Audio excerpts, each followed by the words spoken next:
you've ever made homemade popsicles, you know there is kind of a multiple step process.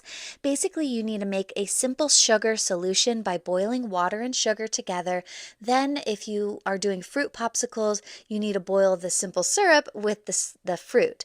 But now my nut milk machine actually does all of this work for me, and it even purees popsicles. So let me show you how. I basically combined 2 cups of frozen strawberries with about 1/4 to 1/2 of a cup of sugar and 1 cup of water, and I set it to the rice paste function. Now the rice paste function takes less than 30 minutes.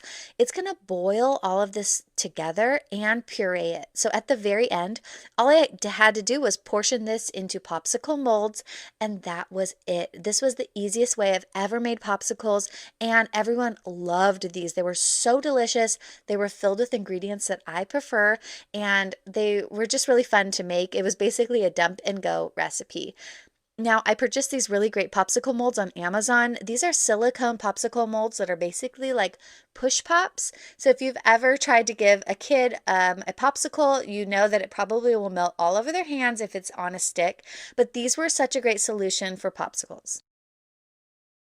I am having so much fun developing recipes for my nut milk machine, and this one is such a game changer for me because I've basically figured out a dump and go pureed soup recipe that I can cook in my Novalife nut milk maker. Well, basically, all I did was I combined about 1 cup of cauliflower, cups of mirepoix vegetables. That's just basically a combination of onion, celery, and carrot chopped up. Then I did organic vegetable broth. Now you can add as much vegetable broth as you prefer. I recommend putting in as little amount that you can because none of the moisture is going to leave this container. So whatever amount of liquid you put in, that's going to be how thin your soup is. So I think I probably will do a little bit less liquid next time.